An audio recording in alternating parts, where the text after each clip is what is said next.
যে বাংলাদেশ মানে মুজিবুর রহমান, বাংলাদেশের জনগণ মুজিবকে ভালোবাসে, মুজিব তাদেরকে ভালোবাসেন। আবার একই সাথে আপনি দেখেন যে টিকা গণভবনের দেওয়ালে যে মুজিব বলে কম্বল তোরা গাদি, এতগুলি কম্বল আইলো, আমার কম্বলটা কই, সেটাও বাংলিশ করে বাইরে পাঠাই হারামজাদা।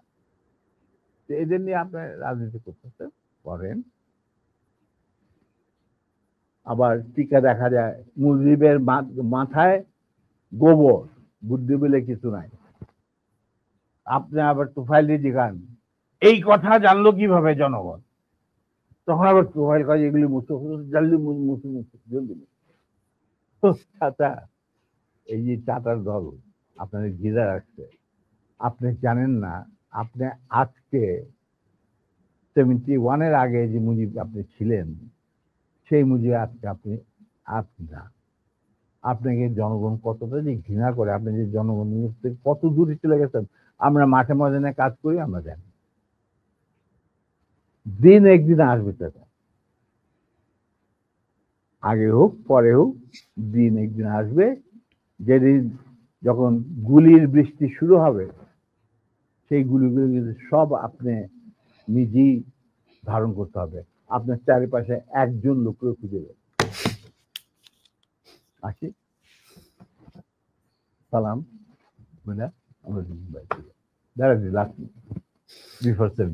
স্যার আপনার অ্যাসিস্ট্যান্ট যারা আছে তারা আমাকে একটু হারি আপ করতে বলছেন। আমি এক কথা একটা কোশ্চেনের উত্তর নেই, যে শেখ মুজিব বেশি খারাপ মানুষ ছিল না শেখ হাসিনা বেশি খারাপ ছিল স্যার?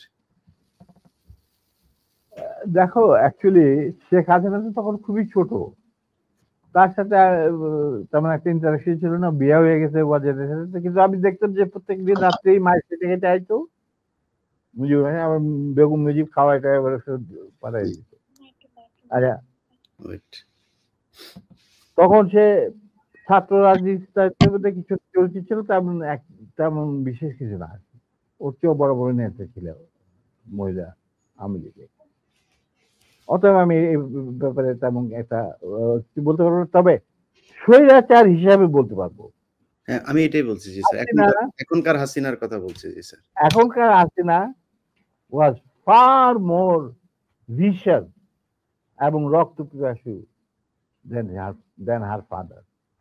এটা বলতে আমার কোনো, মুজিব বীজ বপন করেছিল এক নায়ককে, আর সেইটাকে 16 বছরে পাকাপোক্ত করতে ভারতের সাহায্যে হাসিনা, এবং সে তার চেয়েও বেশি বাংলাদেশে ক্ষতি করতে, বাংলাদেশের লোকে মারতে, গুম করতে, আয়না ঘর সেই ঘর ফাল এই সমস্ত। অতএব তার কীর্তিকলাপ মুজিবের তুলনায় হাজার গুণ বেশি। স্যার, মেজর জলিলকে গ্রেফতার করেছিলেন কেন আপনারা স্যার? কে? মেজর জলিলকে কেন গ্রেফতার করতে হলো? ও, সে আমাদের একজন সহজ মানে সমমনা মেম্বার ছিলেন। ওনাকে বন্দি করছিলেন, মূল কারণ ছিল ওই ভারত যে 16,000 কোটি টাকার জিনিসপত্র চুরি করে লুট করে নিয়ে গেছিল বাংলাদেশ থেকে, যেটা পারমিশন দিয়েছিল মুজিব সরকার, মানে তাজউদ্দিন সরকার, মুজিব সরকার। তার বিরুদ্ধে he was the man who spoke out, যে আমি একটা জিনিস বনগা দিয়ে কোনো ট্রেন যেতে দেব না। সেই জন্য তাকে অ্যারেস্ট করছিল। পরবর্তী মুক্তিযোদ্ধাদের আমাদের চাপে ছাড়িয়ে দিতে বাধ্য।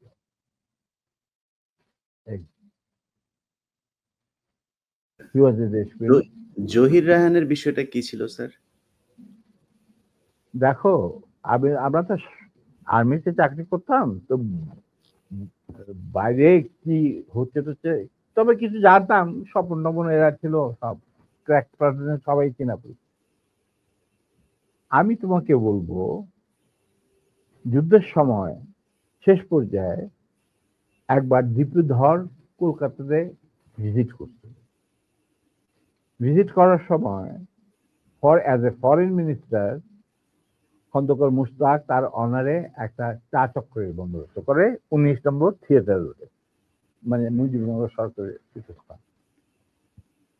সেইখানে আমি উপস্থিত ছিলাম, হুম। আরো অনেকে উপস্থিত ছিল, মাহবুব ছিল, তৌফিক রায় চৌধুরী, দুল কাদের খান, ডক্টর কামাল সিদ্দিকী, আরো অনেকেই যে সচিবালয়ে যারা থাকে বড় বড়। সেখানে আমরা জটলা পাঠায় তখন কথাবার্তা বলছিলাম যে নব্য স্বাধীন বাংলাদেশকে কিভাবে গড়ে তোলা যাবে। বিভিন্ন জন বিভিন্ন রকম কথা, বিভিন্ন আঙ্গিক অঙ্গনে কি করতে হবে না হবে এই সমস্ত আলাপগুলো হচ্ছিল over the cup of tea. আর ডিপি ধর ঘুরে ঘুরে প্রত্যেক গ্রুপের কাছে গিয়ে শুনছিলেন যে কি কথাবার্তা হচ্ছে। একসময় আমরা যখন কথাবার্তাতে লিপ্ত, ডিপি ধর আমাদের কাছে আসলেন, আসা তখন আমরা ডিসকাস করছি যে বাংলাদেশে ইকোনমি কিরকম হবে, ইকোনমিক পলিসি কি হবে, কৃষি ক্ষেত্রে কি হবে, চিকিৎসা ক্ষেত্রে কি হবে, এই সমস্ত ব্যুরোক্রেসি কিভাবে রিবিল্ড করা হবে। তখন জিপি ধর আমাদেরকে, আমরা নোটিসও করে নিই যে সে এসে দাঁড়িয়েছে, সে আমাদের কিছু করে, বয় gentlemen, listen to me. You don't have to bother about all this thing. You will just go back to independent Bangladesh and rest of the thing will be taken care of by us. এই কথার সাথে যদি তুমি একটু relate করার চেষ্টা করো, তাহলে জহির রহমান, যেহেতু উনি একটা মুভি বানাচ্ছিলেন অপকীর্তি, মানে সকল মুক্তিযুদ্ধের উপরে, মানে আওয়ামী লীগের অপকীর্তি এবং কিভাবে ভারতকে দেশ বেঁচে দেওয়ার খেলা চলছে, এই ব্যাপারে উনি একটা ভিডিও বানাচ্ছিলেন। অতএব তাকে ডাইকে নিয়ে গিয়ে মারা ওই মিরপুরে, এটার সাথে একটা সাদৃশ্য তো খুঁজে পাওয়াই যায়, যদিও এটা প্রমাণিত নয়। স্যার, যুদ্ধে ৩০ লক্ষ মানুষ মারা আচ্ছা, গিয়েছে, এটা একটা ২ মজার লক্ষ ব্যাপার। নারী সম্ভ্রম হারিয়েছিল। পাকিস্তানি মিলিটারিরা নো, ৩০ লক্ষ তো নয়। শোনো, এই ৩০ লক্ষ কথাটা জন্ম নিল কেমনে, সেটার ইতিহাস বোধহয় আবার বই মেঝে লেখাতে। আমি তোমাকে আবার স্মরণ করার জন্য তোমার শ্রোতাদের বলছি, মুজিব যখন ইংল্যান্ড মানে লন্ডন হয়ে ইন্ডিয়া হয়ে বাংলাদেশে আসবে, লন্ডনে উনি কয়েক ঘন্টা যাত্রা বিরতি করেছিলেন। এগুলি সব অর্গানাইজ করেছিল পাকিস্তান সরকার।